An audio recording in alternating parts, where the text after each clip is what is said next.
गर्मी का मौसम शुरू होते ही शॉर्ट सर्किट, ओवरलोडिंग और लापरवाही की वजह से आग लगने की घटनाएं तेजी से बढ़ जाती है। पिछले कुछ दिनों में दिल्ली एनसीआर से सामने आए दर्दनाक हादसे इस खतरे की गंभीरता को साफ तौर पर उजागर कर रहे हैं। कहीं सोसाइटी के फ्लैट जल रहे हैं तो कहीं रिहायशी इमारतें आग की चपेट में आकर लोगों की जान ले रही है। हाल ही में गाजियाबाद के इंदिरापुरम स्थित ग्रीन एवेन्यू सोसाइटी में एक फ्लैट में लगी आग ने देखते ही देखते कई फ्लैटों को अपनी चपेट में ले लिया था। इस घटना ने सोसाइटी की सुरक्षा व्यवस्था पर गंभीर सवाल खड़े कर दिए थे। वहीं अब दिल्ली के शहादरा इलाके से एक और दिल दहला देने वाली घटना सामने आई, जिसने पूरे सिस्टम की खामियां को उजागर कर दिया है। दिल्ली के विवेक विहार इलाके में रविवार सुबह करीब 4 बजे एक 4 मंजिला इमारत में भीषण आग लग गई। आग इतनी तेजी से फैली कि कुछ ही मिनटों में पूरी बिल्डिंग धुएं से भर गई। शुरुआती जांच में सामने आया कि तीसरे फ्लोर पर एक कमरे में लगे एसी में शॉर्ट सर्किट होने के कारण आग लगी और देखते ही देखते आग ने विकराल रूप ले लिया और पूरी इमारत को अपनी चपेट में ले लिया। घटना की सूचना मिलते ही पुलिस और दमकल विभाग मौके पर पहुंचा।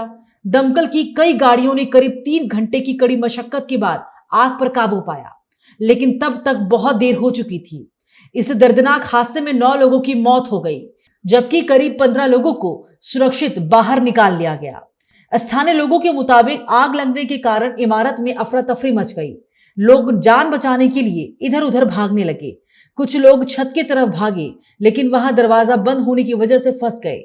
धुएं का गुब्बार इतना घना था कि लोगों को सांस लेने में भारी दिक्कत हुई और कई लोगों की मौत दम घुटने से हो गई।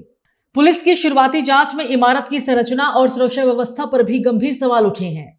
बताया जा रहा है कि इस 4 मंजिला इमारत में हर फ्लोर पर 2-2 फ्लैट बनाए गए थे, जबकि नियमों के अनुसार ऐसा निर्माण अनुमति योग्य नहीं है।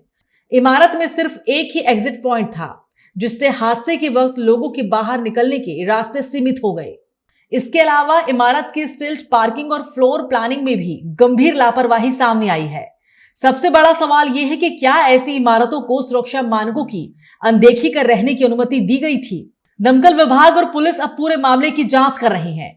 शुरुआती जांच में यह भी सामने आया है कि यदि इमारत में इमरजेंसी एग्जिट और फायर सेफ्टी सिस्टम ठीक होते तो शायद कई जानें बचाई जा सकती थी। इस हादसे के बाद इलाके में मातम का माहौल है। परिजनों का रो रो कर बुरा हाल है। लोग प्रशासन और बिल्डिंग मैनेजमेंट पर गंभीर सवाल उठा रहे हैं कि आखिर सुरक्षा मानकों की अनदेखी क्यों की गई। स्थानीय लोगों का कहना है कि हर साल गर्मी में इस तरह की घटनाएं होती रहती हैं, लेकिन इसके बावजूद ना तो बिल्डिंगों की जांच होती है और ना ही बिजली सिस्टम को अपग्रेड किया जाता है। विशेषज्ञों का मानना है कि शॉर्ट सर्किट और ओवरलोडिंग के मामले गर्मी में काफी बढ़ जाते हैं। एसी, कूलर और भारी बिजली लोड के कारण पुराने वायरिंग सिस्टम पर दबाव पड़ता है, जिससे आग लगने की संभावना कई गुना बढ़ जाती है। इस घटना ने एक बार फिर शहरी इलाकों में फायर सेफ्टी सिस्टम और बिल्डिंग नियमों की सख्ती से पालन की जरूरत को उजागर कर दिया है।